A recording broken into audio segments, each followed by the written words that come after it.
Bueno, vamos a hablar de hidrógeno verde, vamos a hablar de la importancia que tiene para lograr no solo la descarbonización del planeta, pero también para cumplir con los compromisos que tiene cada país en la lucha contra el cambio climático. Incluso, fíjense que se espera que para el 2050 permita reducir el 25% de las emisiones de gases con efecto invernadero. Y en este contexto, desde el 3 y hasta hoy, 5 de septiembre, se viene desarrollando la High Evolution 2024. Esta es la segunda versión del Congreso Internacional de Hidrógeno Verde, que reúne a los principales actores del sector con el objetivo de promocionar, también atraer inversiones, generar transferencias tecnológicas y difundir el trabajo que se está realizando a nivel nacional e internacional. Nosotros somos un polo súper atractivo que además nos permite estar en primera línea respecto de un tema, como lo decía, que está siendo clave para enfrentar el cambio climático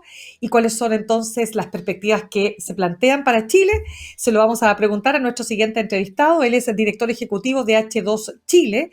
Está participando de este Congreso Internacional de la Industria de Hidrógeno Verde, el High Evolution 2024. Marcos Kulka. Marcos, ¿cómo estás? Gracias por estar con nosotros esta tarde en Sin Pretexto aquí en Radio Sachi. No, muchas gracias por la invitación. Ya, pues, partamos entonces, porque Les pasó, a ver, cuento, ya, les cuento. sí, déjame hacerte una pequeña introducción porque el pasado martes, Ok, claro, comienza este congreso High Evolution y durante la inauguración el presidente Boric comentó lo siguiente, dijo, esta es una industria que tiene un sentido de fondo que es muy valioso, donde nos estamos jugando por acelerar la descarbonización de nuestro planeta. ¿Qué alcances tiene esto para entender también las posibilidades que tiene nuestro país? sí, no, buenísimo. Mira, bueno, rápidamente estamos hoy día en High Evolution. De hecho, estamos todavía 3 días que son completos, digamos, todos relacionados al mundo del hidrógeno, pero que ha congregado, bueno, a múltiples delegaciones de distintos países, paneles todos repletos y toda la gente quiere entender de qué se trata, porque el hidrógeno además es posible usarlo en muchas cosas. Entonces, al final tienes la industria de transporte, tienes la industria de las energías, la de los insumos de las industrias. Entonces, es bastante transversal y eso hace que haya interés para mucha parte de la cadena de valor. Ahora, refiriéndome a lo que dijo el presidente ayer, efectivamente Chile tiene una condición privilegiada porque para producir el hidrógeno verde se necesita energía, esa energía para incorporarla al agua y ahí digamos, sacar la molécula de hidrógeno. Y nuestro país, como sabemos, tiene condiciones privilegiadas en el norte por la radiación solar, por la industria de la minería y en el sur por los fuertes vientos de Magallanes. Entonces, al tener esa condición privilegiada, Chile podría ser uno de los principales productores de hidrógeno y de sus derivados, porque hay varios derivados que se pueden ir obteniendo desde el hidrógeno a nivel mundial. O sea, Chile podría ser un proveedor de una solución importante para el planeta y para nuestra economía. Y lo que decía el presidente es muy, muy cierto. De hecho, yo estábamos ahora recién, la cantidad de empleos y la cantidad o la generación de valor que esto puede aportar a los territorios, muchas veces territorios que necesitan reconversiones. Por ejemplo, Mejillones, que fuerte dependiente de en algún minuto las termoeléctricas, esa industria va a desaparecer por la misma razón, ¿no es cierto?, para ir descarbonizando. Entonces se necesitan reconvertir la gente, se necesita tener gente para los trabajos del futuro y que tengan oportunidades. En Magallanes también, ¿para qué hablar? Magallanes hoy día, Punta Arenas, por ejemplo, dependía fuertemente de la ganadería o de la salmonicultura, que a veces hoy día está cuestionada. Y acá hay una oportunidad para Magallanes bastante única de ser uno de los polos más grandes en el mundo de producción de amoníaco. Y eso significa, obviamente, bueno, una cantidad de posibilidades, de beneficios, de servicios, además de los empleos directos. Así que estamos haciendo todos estamos en este congreso y en general para poder ver cómo sobrepasar múltiples de los desafíos y es una convicción del presidente que lo comentó ayer. Claramente. Marcos, déjame preguntarte, porque siempre que hablamos de hidrógeno verde, uno tiene por qué partir de la base de que todo el mundo entiende de qué estamos hablando, porque está todavía, ¿no es cierto?, son proyectos. Y no es como el cobre, ¿no es cierto?, que uno nace desde que naces en Chile sabes que hay un mineral que es súper importante que se llama cobre. Explícanos qué es exactamente, para seguir conversando, el hidrógeno verde. Sí, mira, lo primero es entender el hidrógeno. El hidrógeno es como el elemento más abundante en el universo. Ujú. Y hoy día Ya. hay un mercado de hidrógeno. El hidrógeno se utiliza, o hidrógeno, o amoníaco, o sus distintos derivados. Por ejemplo, ¿para qué cosa se utiliza hoy día? Pero ese es el hidrógeno gris, que se hace con un proceso que es sucio. Es a partir del gas natural que emite CO2, pero metano y otras cosas, ¿ya? Hoy día hay 100 millones de toneladas de hidrógeno gris que se consumen en el mundo para refinación, por ejemplo, del proceso del petróleo, para producir el amoníaco que se utiliza para los fertilizantes, para la agricultura, para producir los alimentos, se utiliza en Ujú. industrias químicas, o sea, hoy día se utiliza mucho el hidrógeno y el amoníaco. Vale. Y nosotros lo que estamos haciendo, no solamente en Chile, en muchas partes del mundo lo que se está tratando de hacer es generar este mismo hidrógeno, pero que se va a producir de forma limpia. En vez de producirse desde el gas natural, se va a producir desde el agua. El agua, como es H2O, lo que hacemos es meterle energía al agua y así separamos la molécula del oxígeno y el hidrógeno y después utilizamos este hidrógeno para distintas cosas. Principalmente para lo que lo vamos a usar es para reemplazar este hidrógeno que te digo que es hidrógeno producido en forma sucia, pero también vamos a poder usarlo para nuevos usos, porque este hidrógeno lo podemos transformar, o sea, podemos ir esta molécula, por ejemplo, transformarla en combustible sintético, y eso nos permitiría usarlo, por ejemplo, en camiones de carga pesada, o lo podríamos utilizar para combustibles para la aviación, lo que se llaman combustibles sustentables para la aviación, o los podríamos estar utilizando para combustibles para la industria marítima. Nos permite no solamente reemplazar sus usos actuales, sino también de incorporar nuevos usos. Y para incorporar esos nuevos usos estamos hablando de proyectos, algunos proyectos que son grandes, de gran escala, pero hay otros proyectos que son más chicos. Por ejemplo, Walmart utiliza grúas horquilla, ¿no es cierto? Estas grúas que son Ujú. como para poder llevar carga dentro del almacenamiento que tienen ellos en su red de distribución.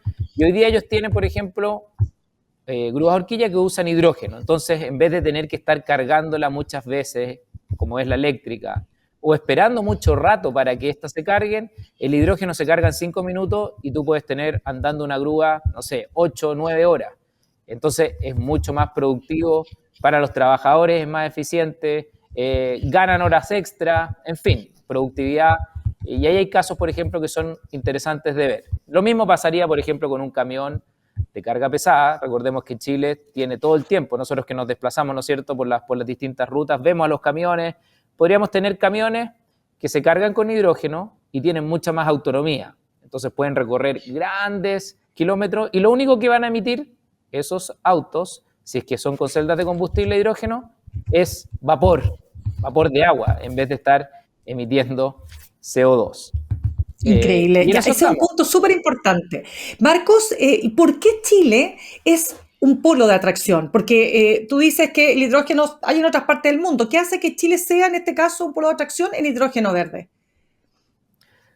Sí, lo que comentaba antes, mira, cuando tú haces lo que se llama la electrólisis, esto que yo explicaba, que tú le metes energía al agua y ahí separas las moléculas, en el fondo lo que se necesita es mucha energía y esa energía hoy día, como se hace con los procesos más sucios, se hacía con gas natural, que nosotros no tenemos, nosotros no tenemos combustibles fósiles. Pero Chile, cuando entra a la carrera del hidrógeno verde, esto se va a producir con energía solar. Y Chile tiene radiación muy importante, o se va a producir con estos aerogeneradores a partir del viento. Y al tener tan buenas condiciones, tenemos más posibilidades que las plantas estén funcionando más tiempo, lo que se llaman los factores de planta, y eso hace que nosotros podamos producir más barato que la gran mayoría de los países. Entonces Chile, la gracia que tiene es que al tener estos recursos renovables, puede producir hidrógeno o sus derivados en forma más barata y a pesar de que los puede trasladar a otros mercados, como podría ser el mercado europeo o asiático, por ejemplo, como el amoníaco, igual, a pesar de la distancia, sigue siendo competitivo los costos que podría tener Chile en la producción. Entonces, desde ahí, Oye, en el mapa de claro. nuevo, Chile se pone en el mapa. Oye, Marcos, te quiero dar las gracias por la súper explicación. Fíjate, no todo el mundo es tan claro como tú. Estamos conversando con Marcos Culca, director ejecutivo de H2 Chile, quien está participando del Congreso Internacional de la Industria del Hidrógeno Verde High Evolution 2024. Sigamos entonces, porque aquí hay varios temas que te quiero hacer mención, porque algunos ponen en duda que esto pueda partir en algún momento en Chile. Pareciera ser que hay muchas vallas que pasar para que efectivamente nos convirtamos en un polo de producción de hidrógeno verde. Hay aprensiones que son, digamos, atendibles, que se basan, ¿no es cierto?, en aprensiones que tienen base, o aquí hay otro tipo de situaciones que están en juego, para entender. No, mira, como en todas las cosas, hay aprensiones que son muy legítimas. Lo que pasa es que además nosotros como sociedad, en Chile, y quizás en otras partes del mundo, pero lo que conozco yo es en Chile, de repente surge un problema y pasa a ser todo malo, o de repente surge algo bueno y pasa a ser todo bueno. Y eso pasa con el hidrógeno. Con el hidrógeno, por ejemplo, cuando los proyectos se empiezan a retrasar un poco o hay algunas dificultades, bueno, se dice, no, esto la verdad era un sueño o una venta de pomada, y después vemos que entra a los permisos medioambientales, al CEA, entra el proyecto más grande que ha entrado al sistema, por 11.000 millones de dólares, ¿no es cierto?, este proyecto Magallanes. Entonces, ahí, en una semana, tenemos alguien que dice, mira, en realidad no es verdad, y a la semana siguiente tenemos el proyecto que está entrando, y en el fondo no es ni mucho ni poco, en el fondo es como, digamos y cuando uno ve los estudios, hay estudios como Bloomberg que dicen, mira, esto no va a ser la sociedad del hidrógeno, va a ser unos 180 millones de toneladas mundiales, o hay un McKinsey u otros estudios, IRINA y otros, que dicen que va a ser 600 millones. Y al final, si lo vemos en términos como un poquito más pausados, en términos medios, va a ser algo, yo creo, relevante, grande para Chile. Lo que decías tú al principio, puede lograr descarbonizar nuestra economía en un cuarto. Ahora, cuando hablamos de los desafíos, hay múltiples desafíos, porque tú tienes los proyectos más grandes, tienen desafíos de infraestructura, de desarrollo tecnológico, de permisos, que lo escuchamos muchas veces, ¿no es cierto? De ver cómo vamos a transportar esto a mercados más lejanos, temas de demanda interna. O sea, tenemos múltiples desafíos. ¿Qué es lo que nos convoca a nosotros en High Evolution hoy día, 2024? Que debe ser uno de los eventos más importantes en el mundo, pero hay múltiples eventos o agrupaciones o desarrollos tecnológicos que están viendo cómo poder llevar al hidrógeno finalmente a ser competitivo, con este hidrógeno gris, por ejemplo. Entonces, hay cosas que son legítimas. Por ejemplo, hay desafíos en los territorios. Cuando tenemos proyectos grandes que van a llegar a Magallanes, hay desafíos legítimos que tiene la sociedad, las comunidades, de entender qué significa para ellos, por ejemplo, para la biodiversidad, para la conservación, porque estos proyectos podrían estar en locaciones en que podrían de alguna forma desafiar eso, y lo que uno ve los proyectos, y ve que los proyectos, por ejemplo, hemos aprendido de múltiples industrias, de las cosas que hicimos quizás porque teníamos otros contextos, no tan bien, ¿no es cierto? Claro. Y puedo nombrar en algunas que yo también he sido parte del desarrollo, como la industria quizás la salmonicultura o la minería, que son hoy día fuertes polos de desarrollo, que partieron con contextos absolutamente distintos a los actuales. Pero tenemos un bagaje y un aprendizaje como país muy importante. Entonces estos proyectos hoy día se hacen cargo de medir qué tipo de fauna hay, tanto la aviar o marítima, ver qué tipo de compensaciones, qué tipo de mitigaciones, dónde poner la localización de los proyectos. Necesitamos harta regulación, como te explicaba. Claro. Esto puede ser usado para muchas cosas. Entonces, estamos actualizando muchas de las regulaciones para que contenga las características del hidrógeno y sus derivados.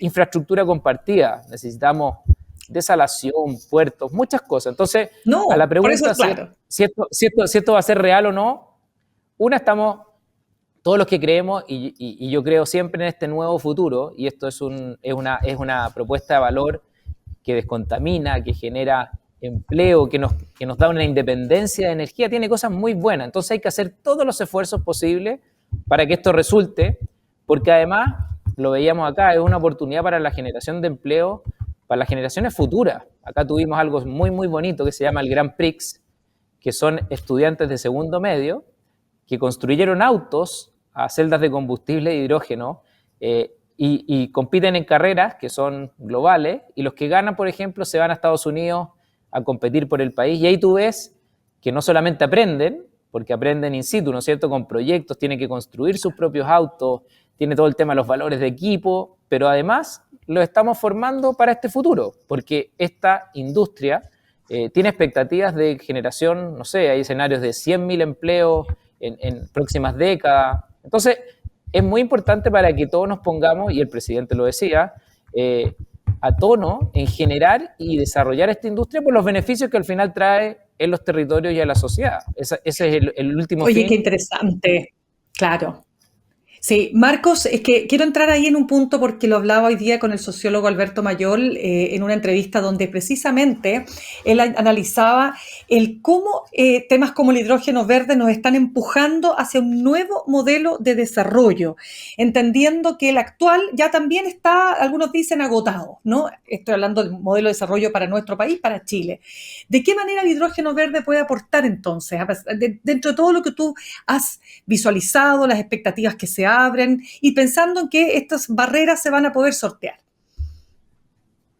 No, cuando uno ve los desafíos del planeta, las industrias que escucha son todo el tema digital, ¿no es cierto? Inteligencia artificial y todo lo que conlleva los riesgos, desafíos, pero todos los beneficios que trae. Y en el caso de los desafíos, aparte es el otro gran desafío que tenemos es la transición energética. Cada vez vamos a necesitar más consumo de energía a nivel del planeta. Y eso es así, no solamente por la crisis climática, porque obviamente se van desarrollando nuevas tecnologías que requieren más energía, como son, no sé, desde los bitcoins, los data centers, y hay un montón de cosas. Todo lo que uno puede ver es que se va a necesitar más energía. Por lo tanto, la transición energética para que eso ocurra es clave. Y antes nosotros no teníamos combustibles fósiles, que era un gran motor de la energía en el mundo, ¿no es cierto? Pero hoy día Chile en el fondo ve la oportunidad con cosas que uno podría decir, oye, esto eran cosas que finalmente eran muy malas para el país, ¿no es cierto? De tener esta radiación terrible o tener estos vientos en Magallanes o tener la red volcánica que finalmente nos permite tener geotermia. Entonces, todas esas cosas que antes se veían como algo súper desafiante y que siguen siendo, nos da la oportunidad, dada la creatividad del ser humano, dado el desarrollo global, de que Chile, en una de las cosas tan grandes que necesita el mundo, además de la inteligencia artificial, es la transición energética, y el hidrógeno pasa a ser como una respuesta de ese 20% de ese desafío. Es muy grande. Las cosas que no hemos podido electrificar o llevarlas a más eficiencia energética, hoy día la apuesta es que sea hidrógeno o sus derivados. Entonces, si uno ve unas 2 o 3 grandes cosas de este desarrollo económico futuro, Chile está en esa triada, además, porque tiene el cobre, tiene el litio, tiene el hidrógeno, que le permite en esta transición energética poder proveer al mundo de combustibles sintéticos, de estos elementos críticos para la electrificación. Así que estamos en una oportunidad bastante única. Había, de lo que ustedes presentaron, Marcos, en este congreso, estamos conversando con Marcos Kulka, director ejecutivo de H2 Chile, en el Congreso Internacional de la Industria del Hidrógeno Verde High Evolution 2024. Se presentó, tú hablabas de cómo podía ser usado, ¿no es cierto? Y los usos del hidrógeno verde, por ejemplo, hablaste de esta posibilidad de usarlo en transportes de carga muy pesada, hablaste de un camión, y entiendo que se mostró también, a ver, para que nos cuentes un poco de las aplicaciones prácticas, ¿no? También se mostró las posibilidades que tiene el hidrógeno verde para poder ser usado en el transporte de carga pesada, ¿no es así? Sí, esto está ocurriendo en lo que se llamaba antes Casa Piedra, hoy día el Metropolitan, ¿no es cierto? A la Claro. entrada hay un camión gigante de las empresas Marval y Walmart, un camión real de celdas de combustible a hidrógeno, y ya lo tenemos acá, lo tenemos en Chile, y de hecho las personas de Walmart han comentado que parte de su proyección, porque ellos tienen las grúas horquillas a hidrógeno que les ha funcionado muy bien y ahora van a seguir con este tipo de transportes de carga pesada. Y si entendí bien, puede ser que esté equivocado, pero hablan de tener unos 50 camiones para toda su red de distribución. Entonces, es algo real, sí es algo real. Sin duda tenemos desafíos de tener la infraestructura, ¿no es cierto? Porque esto tú tienes que quizás de repente ir a una hidrolinera, hay que construir esa hidrolinera. Claro. o tienes que homologar parte de la regulación de los autos y los camiones como tenemos hoy día, pero llevarlo a lo que significa para hidrógeno, pero eso existe en todo el mundo. Pero efectivamente, es bien impresionante. Tú llegas a Casa Piedra, al Metropolitan, y te encuentras con este camión afuera, que es un camión grande, pero es a celdas de combustible. Cuéntame para ir cerrando, Marcos, la experiencia han participado, entiendo, como 15 países. ¿Cuál es la experiencia que hay en otros países y cómo estamos nosotros en relación a esos países? Sí, eso es bien importante porque los países ven el hidrógeno y sus derivados como una solución a lo que decía, de descarbonizar la economía. Entonces, hay muchos incentivos en muchos países. Estados Unidos tiene incentivos grandes, Europa tiene incentivos grandes, Asia tiene incentivos para poder, porque esto no es como el cobre, no es que uno encontró cobre, esto hay que producirlo, ¿no es cierto? Como explicaba, metiéndole energía al agua. Chile fue de los pioneros en el desarrollo de su estrategia. El gobierno actual tomó esa estrategia y la plasmó en un plan de acción donde tenemos súper claro todos los desafíos que tenemos, quiénes son los responsables con fecha, pero hay varios desafíos. Y esta es una ventana de oportunidad, esto no es para siempre. Porque si no logramos, por ejemplo, agilizar los temas de permiso, si no logramos digamos, actualizar nuestra infraestructura que necesitamos, si no logramos tener esa demanda interna, hay varias cosas que tienen que pasar. Los inversionistas tienen la posibilidad de irse a otros mercados y una vez que se van a otros mercados cuesta mucho traerlos de vuelta. Entonces, esto no es una ventana para siempre. Sin duda, Chile siempre va a contar con los recursos que hablábamos, ¿no es cierto?, renovables, pero una vez que los inversionistas no ven con optimismo, se van a distintos países y eso puede ser perjudicial para Chile y se puede perder una oportunidad. Yo creo que estamos en la etapa en que Chile sigue siendo relevante, sigue saliendo en todos los estudios como uno de los actores principales. Seguimos siendo los primeros de América Latina en rankings que salen, pero la verdad que si nos demoramos o generamos más trabas de las que necesitamos, esta oportunidad se va a perder. Qué interesante eso último que tú señalas. Marcos, te quiero dar las gracias. Marcos Julca, director ejecutivo de H2 Chile, no solo por la claridad con que explicas el tema, sino también por los alcances que esto tiene y que estén participando, por supuesto, como parte de este congreso High Evolution 2024. A ver si estamos conversando en otro momento para ver cómo sigue. No, de todas maneras, y muchas gracias a ustedes por la invitación a conversar y siempre disponible para seguir conversando. Gracias, que tengas buena tarde. Buenas tardes. Chao, chao.